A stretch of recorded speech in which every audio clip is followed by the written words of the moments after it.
Olá, esta é a nossa segunda videoaula da Introdução Teológica ao Livro de Salmos.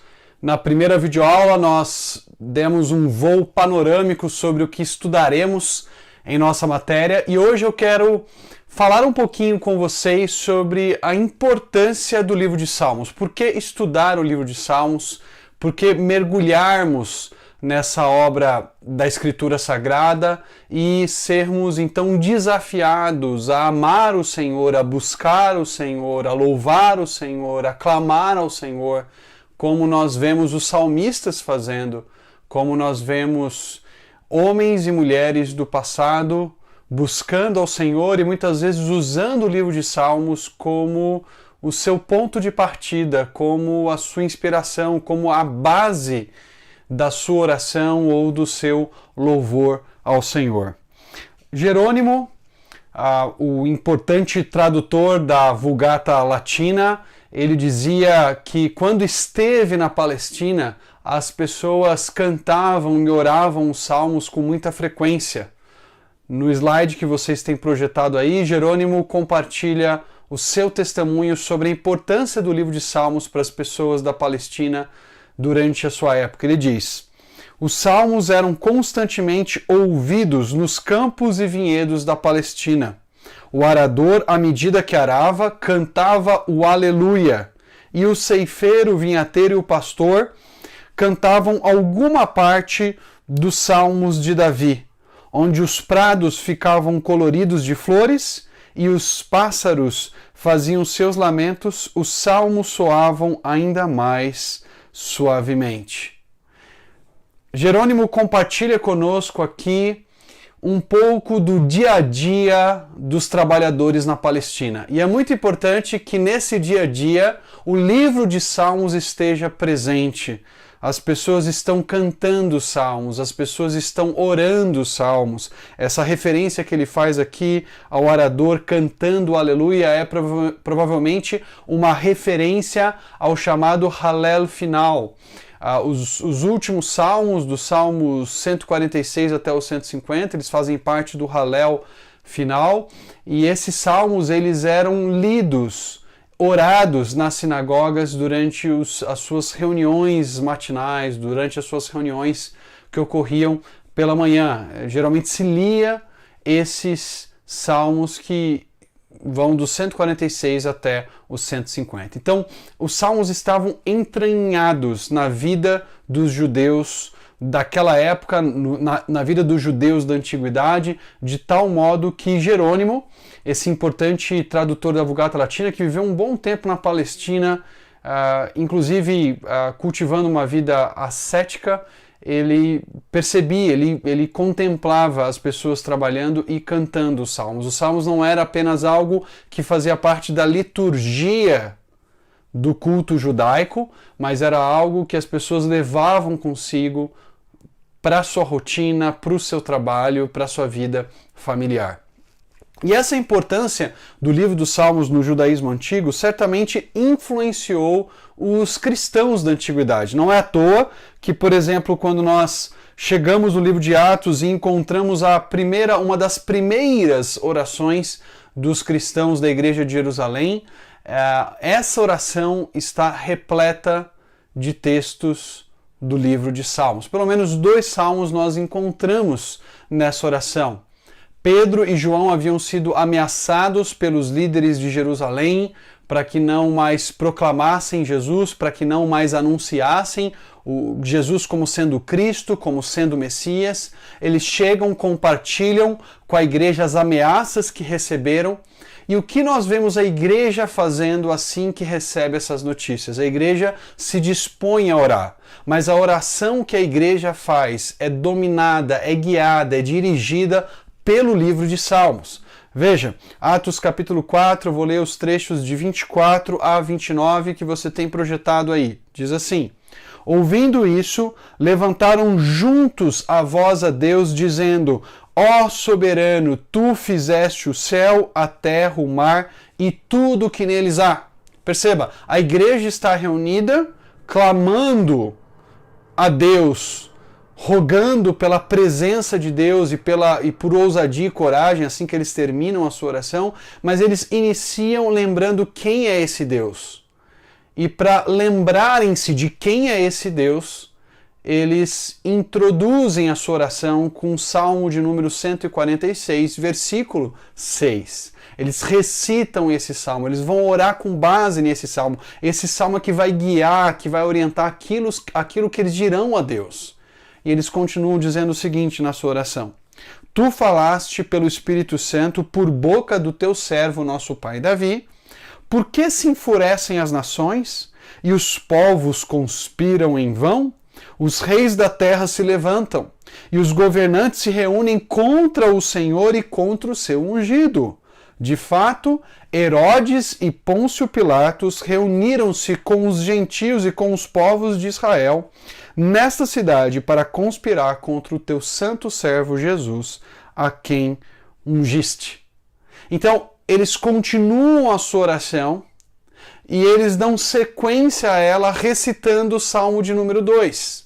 Salmo 2, versículos 1 e 2 é citado aqui nessa oração, e então aplicado àquilo que eles estavam passando, ao que eles estavam experimentando. Eles usam o Salmo 2 para lembrar a Deus, para colocar diante de Deus essa condição de oposição que o Senhor Jesus passou. Fosse dos próprios judeus, fosse dos gentios, de Pilatos, do Império Romano. Eles se identificam com o Salmo 2, com essa revolta das nações contra o ungido do Senhor, que é visto aqui como o próprio Cristo Jesus. Então, o Salmo 146 e o Salmo 2 vão guiar, vão nortear a oração da igreja antiga. O livro de Salmos estava entranhado na vida dessa comunidade, e ele então guiava a maneira como eles oravam, como eles clamavam ao Senhor, como eles louvavam a Deus. O texto continua falando, na oração, eles dizem: fizeram o que o teu poder e a tua vontade haviam decidido de antemão que acontecesse. Eles reconhecem que isso faz parte do plano de Deus, essa oposição a Jesus e essa oposição a eles como seguidores de Jesus. Agora, Senhor, considera as ameaças deles e capacita os teus servos para anunciarem a tua palavra corajosamente. Esses irmãos começam orando os salmos e eles terminam a sua oração clamando a Deus por coragem para proclamarem a palavra de Deus às pessoas que estavam ao seu redor. O livro de Salmos, então, ele fez parte de maneira muito intensa da vida dos judeus da antiguidade, mas também dos cristãos do mundo antigo.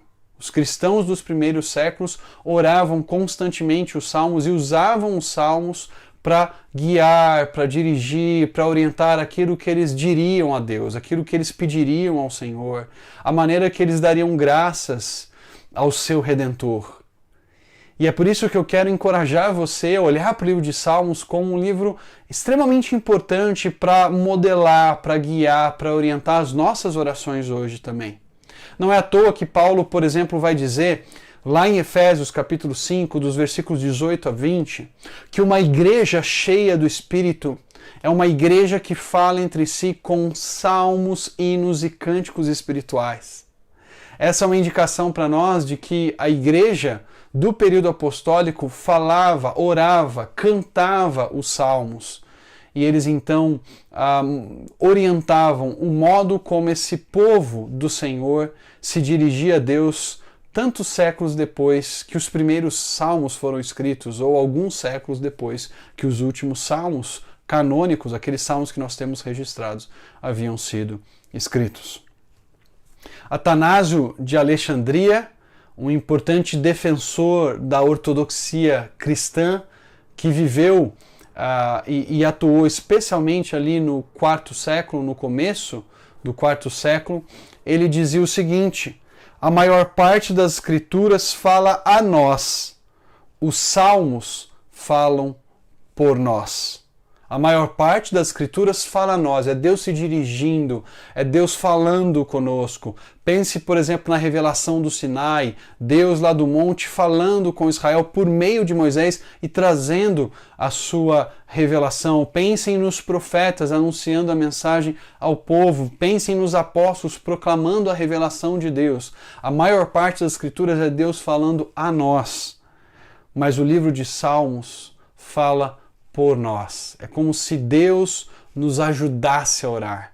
É como se Deus conduzisse a nossa oração e esse mesmo Deus falando conosco nos leva a falar com Ele da maneira apropriada, da maneira adequada. O livro de Salmos, então, é extremamente importante para a espiritualidade do povo de Deus. Nós só aprenderemos a orar da forma que agrada ao Senhor se deixarmos os salmistas nos ajudarem nessa caminhada de comunhão com Deus. O nosso louvor, ele só será agradável se ele for modelado pelas Escrituras. Não é que as nossas músicas tenham que repetir literalmente os salmos, mas elas precisam ser orientadas, elas precisam ser dirigidas pela teologia dos salmistas, pela mensagem dos salmistas, por aquilo que eles diziam, pelas imagens que eles usavam, para que nós nos dirijamos a Deus e derramemos diante dele todo o nosso coração de uma forma que seja agradável e que o honre e que o exalte.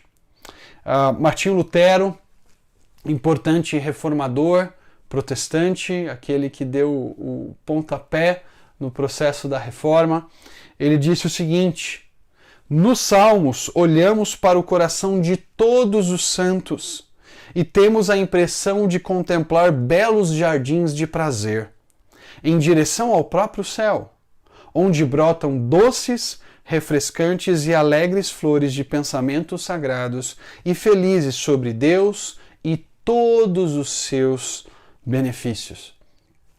Lutero nos lembra que quando nós estamos lendo os Salmos, nós estamos vendo ali os salmistas se derramando diante do Senhor.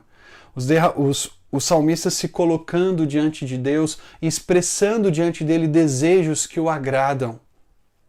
É muito comum às vezes as pessoas interpretarem o salmo que diz: agrada-te do Senhor e ele satisfará os desejos do teu coração, achando que Deus tem que responder cada um dos nossos caprichos, quando na verdade o contexto daquele salmo indica o desejo do salmista de ver a justiça de Deus se cumprir na terra. Ali nós vemos um desejo que agrada a Deus, o desejo de ver a justiça de Deus sendo manifesta. E essas doces e refrescantes e alegres flores dos pensamentos sagrados, elas sobem até Deus e se lembram de cada um dos seus benefícios. Os salmos não nos permitem nos esquecermos do que Deus tem feito por nós. Os salmos são um grito divino em que Deus nos diz: louve, exalte, agradeça.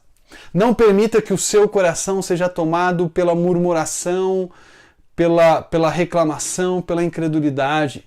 Prove que eu sou bom. Veja o que eu tenho feito na sua vida, como eu tenho cuidado, como eu tenho alcançado você. Veja como eu agi na história do meu povo. Quando nós olhamos para o coração dos salmistas aqui, nós somos então encorajados a cultivar esses mesmos pensamentos a respeito de Deus, que reconhece a grandeza, que reconhece que Ele é Rei, que reconhece que Ele domina sobre tudo, que nos lembram que o Senhor é o nosso pastor e nada há de nos faltar, que nos lembram que o Senhor é a nossa rocha sobre a qual nós podemos colocar os nossos pés, ou na qual nós podemos nos esconder diante das perseguições e da oposição do inimigo, porque o Senhor nos protege, o Senhor nos acolhe. Não apenas Lutero, mas Calvino também ressaltava e enfatizava a importância do livro de Salmos.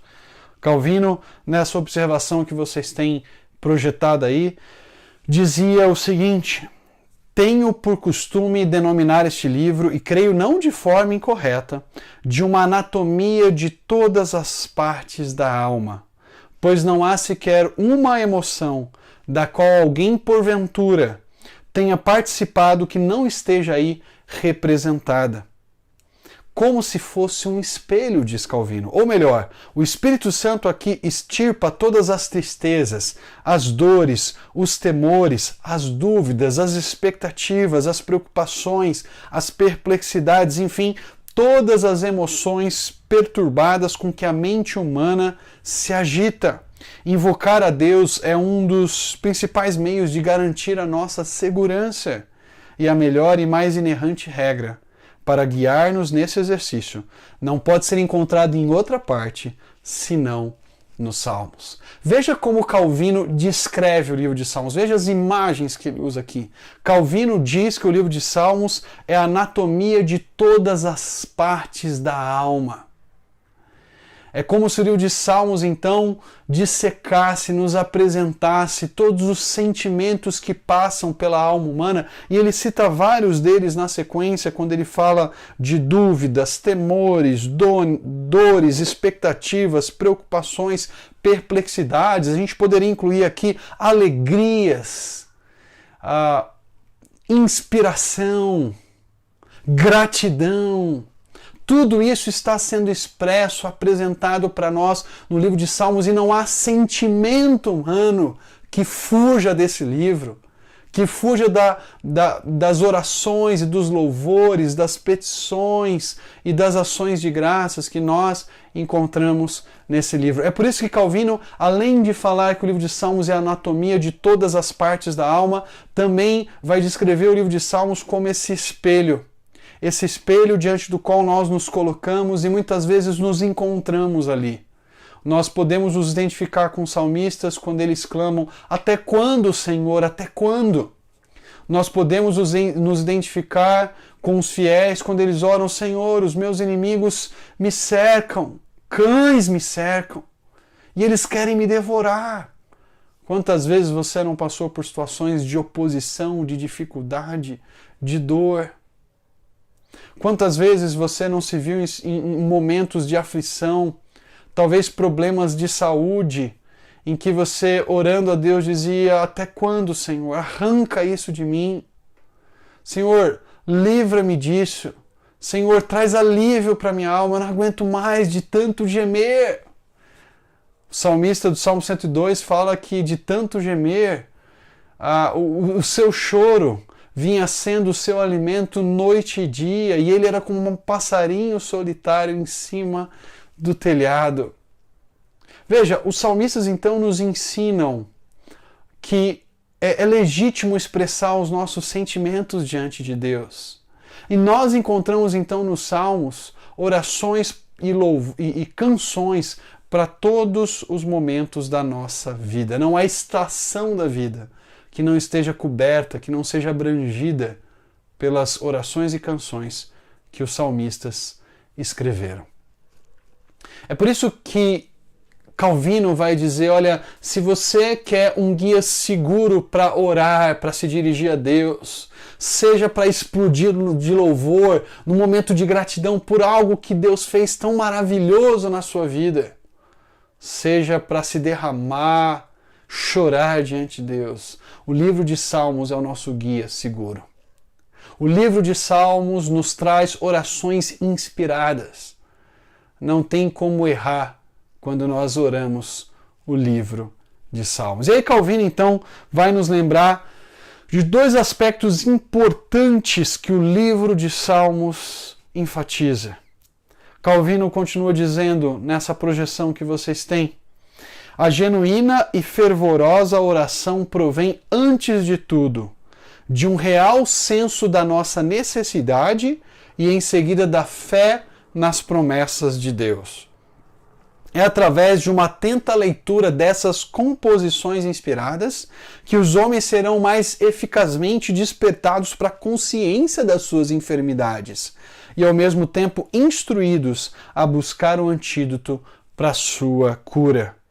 Numa palavra, tudo quando nos serve de encorajamento ao nos pormos a buscar a Deus em oração, nos é ensinado neste livro. Veja, Calvino nos lembra aqui que nós precisamos manter dois elementos diante de nós. Primeiro, a clara percepção da nossa necessidade, da nossa fraqueza. Ele vai usar a imagem aqui da enfermidade. Nós somos pecadores, nós somos falhos, nós lutamos com desânimo, nós lutamos com desespero, nós lutamos com as consequências dos nossos pecados, nós vivemos num mundo onde existem conflitos, onde o pecado dos outros nos afeta, e nós então nos percebemos a nossa fraqueza, a nossa carência, a nossa pequenez. Mas aí Calvino nos lembra do antídoto, do remédio, que é a lembrança das promessas de Deus e a confiança nessas promessas. O livro de Salmos está repleto dessa lembrança das nossas fraquezas e das promessas que Deus faz de estar ao nosso lado, de cuidar de nós, de nos proteger, de suprir o que precisamos, de nos redimir, de nos libertar do abismo, de nos dar a salvação da morte. O livro de Salmos nos lembra quem é o nosso rei e como esse rei é um pastor cuidadoso, um guerreiro poderoso, como esse rei nos leva a pastos verdejantes e alimenta a nossa alma, como esse rei se revela a nós e nos guia por meio da sua Torá, da sua instrução. Se você quer orar e cantar com a perspectiva correta das suas fraquezas e necessidades e cultivar a confiança nas promessas de Deus, deixe o livro de Salmos te dirigir. Deixe o livro de Salmos te aproximar mais do Senhor da forma que Ele espera. De tal forma que esse livro não seja apenas Deus falando com você por meio dele, mas seja um diálogo em que, a partir daquilo que Deus fala contigo nos Salmos, você também fale com Deus, converse com Deus em resposta a essa revelação. É por isso que Dietrich Bonhoeffer, um pastor luterano da Igreja Confessante que lutou contra o nazismo e morreu como um mártir, Dietrich Bonhoeffer escreveu um livro sobre os Salmos. E ele escreveu um livro sobre os Salmos até num tom polêmico, porque era uma época em que os judeus estavam sendo perseguidos, em que os judeus estavam sendo mortos. Ele usa esse livro de devoção e de canção do antigo Israel. E ele diz o seguinte, num texto sobre o livro de Salmos, ele diz: o saltério é a grande escola de oração. O saltério é a grande escola de oração. Nós podemos observar com atenção esse livro e aprender como orar e crescer na arte de falar com Deus. Permitir com que as nossas orações sejam cada vez mais teocêntricas e menos egocêntricas, menos centradas em nós e mais focalizadas em Deus. É no livro de Salmos que nós encontramos, então, essa escola da oração. Por isso, Robert Alden, em um comentário sobre o livro de Salmos, um belo comentário sobre o livro de Salmos, diz o seguinte: não é no Novo Testamento que se encontra a melhor literatura devocional, e sim no Antigo. No livro de Salmos, pelo fato de os salmistas falarem de modo geral, os salmos podem ser aplicados de modo amplo. Aqui, mais do que em qualquer outro lugar da Bíblia, pode-se ouvir bater o coração dos santos. Aqui encontramos as expressões mais exaltadas da grandeza de Deus. Aqui encontramos os gemidos mais amargos dos pecadores e dos aflitos. No livro de Salmos encontramos algo para qualquer pessoa, seja qual for o seu estado de espírito. Em consonância com aquilo que nós vimos pais da igreja dizerem, reformadores dizerem, um pastor luterano do período da Segunda Guerra dizer, Robert Alden nos lembra que é no livro de Salmos que nós encontramos a literatura devocional. Ali nós vemos o coração dos salmistas derramado diante de Deus. E ali no livro de Salmos, então, nós vemos esse coração batendo com toda a sua força. Nós encontramos as expressões de louvor mais exaltadas engrandecendo o caráter e os atributos de Deus, os grandes feitos dele por nós. Nós encontramos também ali os gemidos mais amargos dos pecadores e dos aflitos. Você está passando por dificuldade e não sabe o que orar? Abra no livro de Salmos e deixe ele te guiar. Você quer expressar louvor a Deus e precisa de uma direção do que falar a Ele, de como enfatizar a grandeza de Deus. Abra o livro de Salmos. Abra nos grandes Haleis, ou Halel, são vários Halel que aparecem no livro de Salmos. O Halel final, que vai ali do Salmo 146 ao 150. O Halel que era celebrado na Páscoa, que era cantado na Páscoa, o Salmo 113 até o 118. Vários salmos falam do reinado de Deus, o Salmo 93 até o 99. Você tem ali orações que podem guiá-lo e dirigi-lo. E aqui eu quero lembrar você de algo que Herbert Lassor e Bush disseram, algo muito importante. Eles diziam o seguinte: quando abraçamos salmos, juntamo-nos a um amplo grupo de pessoas que por quase 30 séculos têm fundamentado os seus louvores e orações nessas palavras antigas. Reis, camponeses, profetas e sacerdotes, apóstolos e mártires, monges e reformadores, executivos e donas de casa, professores e cantores populares, para todos esses e para uma multidão de outros, salmos têm sido vida e respiração individual. Ao longo dos séculos, o povo de Deus tem provado do livro de Salmos e tem visto a importância desse livro para guiá-los nas suas devoções. Reis como Davi escreveram e oraram os salmos. Camponeses da época de Jerônimo, enquanto trabalhavam, cantavam o livro de Salmos e oravam o livro de Salmos. Os profetas relembravam salmos, escreveram salmos, como foi o caso de Abacuque. Sacerdotes também usaram o livro de Salmos para guiar a adoração no templo de Jerusalém. Apóstolos, como nós vimos no livro de Atos, no capítulo 4, usam o livro de Salmos para dirigir a sua oração. Os mártires usavam os salmos. Monges nos seus cantos gregorianos. Os reformadores que usaram o livro de Salmos para orientar as canções daquele período. Todas essas pessoas têm provado de que o livro de Salmos de fato é vida e respiração individual. E é aqui que eu concluo essa segunda videoaula, lembrando de algo que o Klaus Westermann, um importante pesquisador do livro de Salmos, em um dos seus livros que eu indiquei na nossa primeira videoaula, os Salmos, sua estrutura, conteúdo e mensagem, traduzindo para a nossa língua, nós ainda não temos essa obra em português. Ele diz algo muito interessante e eu queria que você desse atenção para isso. Klaus Westermann diz, citando o Salmo 103, bendize, ó minha alma, ao Senhor, e não te esqueça de nenhum só dos seus benefícios. Esses dois chamados têm basicamente o mesmo significado. O paralelismo entre bendizer e não esquecer expressa uma verdade profunda. Apenas aqueles que louvam não se esquecem. Alguém pode até falar sobre Deus e ainda assim tê-lo esquecido por muito tempo. O indivíduo pode refletir sobre a natureza de Deus e desde então esquecê-lo.